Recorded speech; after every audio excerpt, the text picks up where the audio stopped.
Hey, what is up guys, Tayo here, and in this video I'll be giving you all the present information on the Google Pixel 6 Pro. I am excited to share them with you, so why not just subscribe because you're interested in tech content like this. And okay guys, let's get started.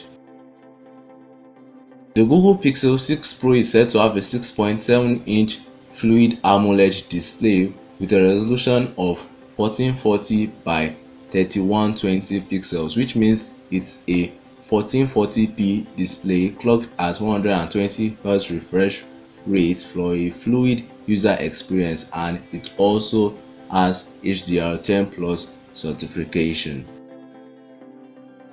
The Google Pixel 6 Pro will come right out of the box with Android 12, and you should actually expect software updates for as long as possible now, since Google now makes their own chipsets. More on that later. And the fact that Google now makes their own chipset enables them to control everything and makes the integration of Android into their smartphones way easier than it has ever been, and it also enables them to have support for their devices for as long as they can possibly support the device, which is really nice, and it's an added benefit to the Pixel line that we all know is an amazing line.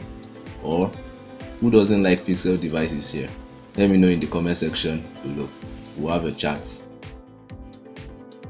Now, as for the chipset, which is called Google Tensor, and it was codenamed Whitechapel, is a 5nm processor, which means Google is now finally able to control everything on the device, as I've said earlier, and it means it's going to be optimized perfectly for Android and the Google Pixel 6 lineup, just like how the A15 or the A14 Bionic chipsets are optimized perfectly for iPhone and the iOS system in general. I mean, I see that Google is trying to create their own ecosystem here, and having their own chipset is surely a step in the right direction. Or what do you think? Let me know your thoughts on this new chipset in the comment section below. And now here are some things I'm expecting from this new chipset. Better battery life. Since the Android operating system is now optimized for this chipset, it should consume less power from the Google Pixel lineup. And I know Google Pixel lineup is already having a track record of good battery life, but I think with this chip, the battery draw can even be lower than what it is previously.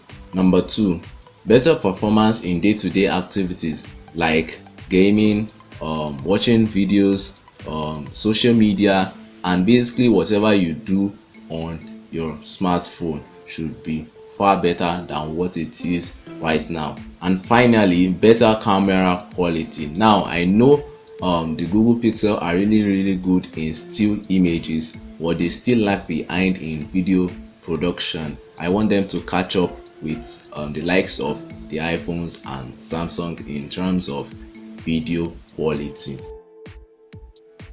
We should also get 12GB of RAM and 512GB of storage for the maxed out variant of the Google Pixel 6 Pro, and there are rumors that we may not get a SD card slot, and I get why. Since Google is a software company, they will try to advertise their cloud saving or their cloud storage options to you when your memory gets filled up.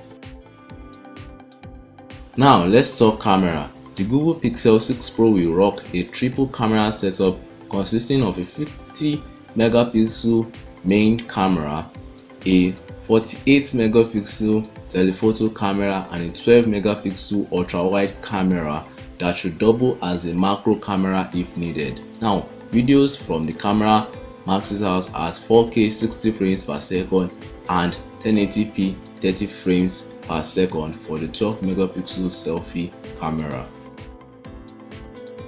We get a 5000 mAh battery on this device, which is far bigger than what we've ever gotten on the Google Pixel lineup, and with this new optimization from this new Google Tensor chip, I feel the battery should be better, or I hope the battery is better than what we already have.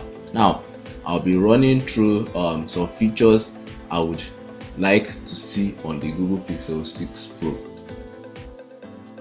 fast charging, wireless charging, reverse wireless charging, and under display optical fingerprint scanner, NFC, probably IP68 water and dust resistant rating, 5G and eSIM capability. And that's basically all the information available on the Google Pixel 6 Pro presently. I'd advise you to take all this information I've given you in this video with a pinch of salt, since the device isn't out yet. And yeah, I would like to know your thoughts on this device overall in the comment section below. Stay tuned for the updated video on this device. And yeah, thanks for watching. Catch you guys in the next video. Peace.